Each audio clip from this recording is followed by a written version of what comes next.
আলাদা করে আমার আর মনে হয় কিছু বলার নেই। ইন্দিরা, পার্থ, তারপরে যারা বললেন সব একই কথারই আমরা ওই চর্বিত চর্বণ করব। আদতে আমরা কি করতে চাইছি, আমরা কি করতে পারি, আমরা কি করছি, এটা খুব বড় একটা ব্যাপার। তবে আমি যদি বলতেই হয়, আমি কতগুলো একটু শুনতে হয়তো অস্বস্তিকর, বিরক্তিকর কতগুলো কথা আমি বলতে পারি।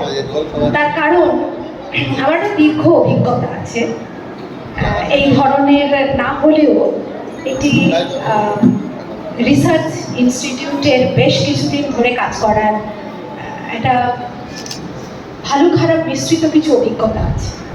আমরা যখন শুরু করি, শুরু করার মধ্যে যে উদ্যমটা থাকে, সে উদ্যমকে সাধুবাদ জানিয়ে বলি, শুরু করার জন্য না কতগুলো সিস্টেম ফলো করা খুব দরকার।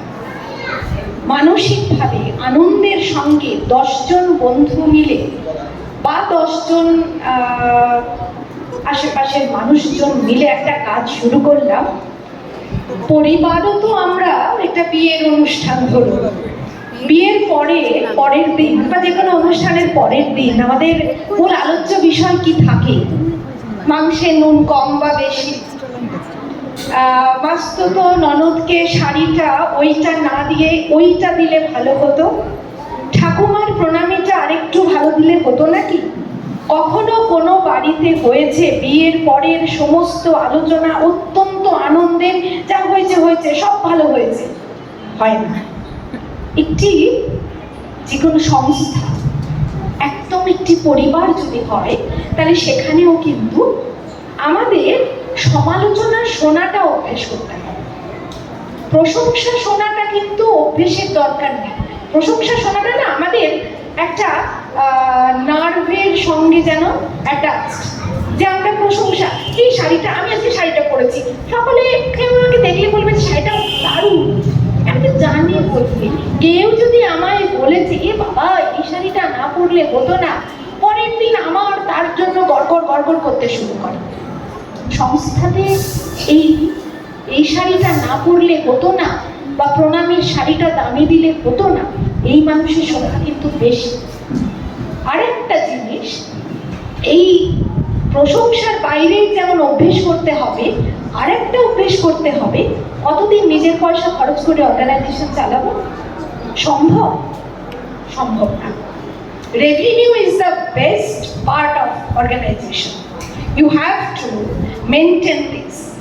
এটা প্রত্যেকের ক্ষেত্রে কিন্তু একেবারে খুব কি বলবো, এটা শুনতে ভালো লাগছে না, কিন্তু রেভিনিউ হচ্ছে বেস্ট জায়গা, এটাই কিন্তু শেষ করে দেয়।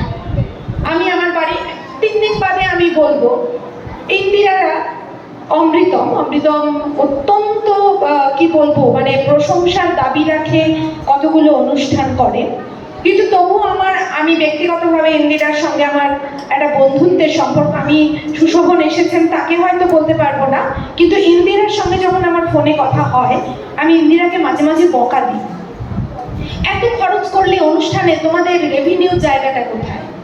নিজেরা টাকা দাও, তাহলে কেন করো? আমি জিল অ্যান্ড নোশনকেও একই কথা বলবো, এই এত খরচ, নিজেদের টাকা দিয়ে তো এটা কতদিন চলবে না।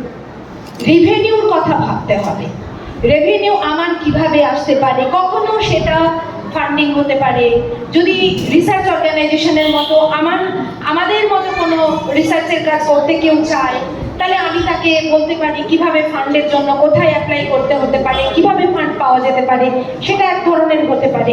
আবার যদি কেউ ইন্টারভেনশন রিলেটেড কাজ করেন, মানে একদম এনজিওর কাজ করেন, আমি ফুল এনজিও ফরম্যাটটা জানি না, যদি কেউ এনজিওর কাজ করতে চান, তাহলে নিশ্চয়ই তাদের কিভাবে রেভিনিউ আসতে পারে, নিশ্চয়ই তার পরামর্শ দেওয়ার জন্য কেউ থাকবেন। প্লিজ আপনারা সেইভাবে কাজ শুরু করুন, যদি কাজ সত্যিই শুরু করবেন। না হলে বন্যা হলে কোথাও একটু যেটা ইন্দিরা আগেই বললেন, যে সেটা তো পাওয়ার জন্য অনেকেই থাকেন, কিন্তু এটা তো জানেন কি, যারা দিতে যান, কর্পোরেট সংস্থা যে দিতে যান, সেটা কিন্তু ট্যাক্স সেভ করারও একটা ব্যাপার থাকে তাদের। আপনার তো ইনকামই নেই, কি ট্যাক্স সেভ করবেন?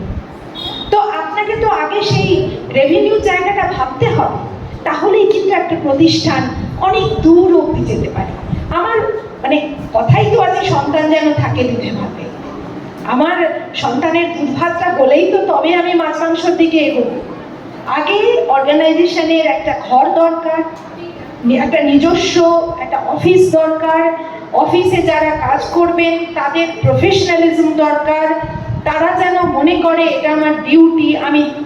আমি বিকেলবেলায় এসে বাচ্চা সামলে আমি এসেই কাজটা করছি, মানে আমি উদ্ধার করে দিলাম, যিনি এটা মনে করবেন সেই সময়ে সংস্থার মান কিন্তু খানিকটা নেমে যাবে। ইন্দিরারা সাফার করছে সেই জায়গা থেকে বেরিয়ে যেতে হবে। সব ক্ষেত্রে কিন্তু প্রাতিষ্ঠানিক একটা মানে সাংগঠনিক নেতৃত্ব দেওয়ার মতো কেউ থাকবেন, তাকে সাহায্য করার জন্য কেউ থাকবেন, হিসেব রাখার জন্য যিনি থাকবেন তাকে অত্যন্ত সুচতুরভাবে হিসেবটা রাখতে হবে, যাতে বাকিদের মনে না হতে পারে হিসেবটা কোথাও একটা গোলমাল হচ্ছে, সেই জায়গা যেন না হয়। কারণ ছোট্ট ছোট্ট করে নিজেদের মধ্যে যদি একটু গুনগুন শুরু হয়, একটা সময় পরে কিন্তু সেটা একটা বড় আকার ধারণ করে, তখন প্রতিষ্ঠানের মধ্যে একটা বিচ্ছেদ চলে আসে। সেটা না হোক, সেটা যাতে না হয় এটা চাইবো।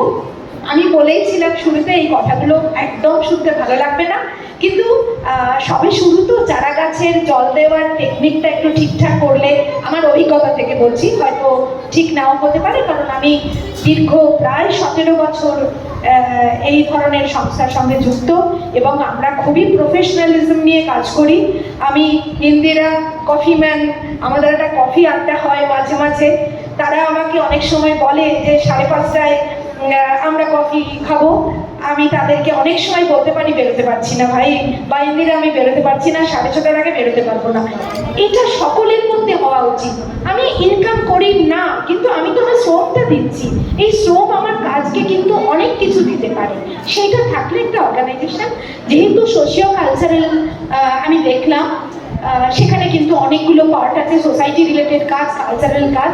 আমরা গান বাজনা নিয়ে একটা অনুষ্ঠান করলাম মানে কিন্তু সেটা কোনো কালচারাল ওয়ার্ক হলো না। রুটের জায়গায় যেতে হবে, যে এলাকায় আমি কাজ করছি তার রুটে পৌঁছতে হবে, মানুষের কাছে পৌঁছতে হবে, সোসাইটির কাছে পৌঁছতে হবে, তাহলে কিন্তু আস্তে আস্তে করে আমরা একটা জায়গা পেতে পারি। আমরা আরো অনেক কাজ করতে পারি, খরচ কম করে কাজ করতে পারি, খোলা হাওয়ায় কাজ করতে পারি, সেখানে অনেক কিছু আমাদের লাগছে না, আলোর এই ব্যবহার করতে হচ্ছে না, চেয়ারের ব্যবহার তেমন করতে হচ্ছে না, খরচ কমিয়েও কাজ করতে পারি, বাচ্চাদের নিয়ে কাজ করতে পারি। আরেকটা অনুরোধ, যদি বাচ্চাদের নিয়ে কোনো অনুষ্ঠান হয়, আমি সবসময় এটা চাই বাচ্চারা অনেক বেশি এগিয়ে আসুক, ওরা সামনে বসুক, আমরা পেছনে যাই, ওরা সামনে থাকুক। এইটুকু। সকলকে অনেক অনেক ধন্যবাদ।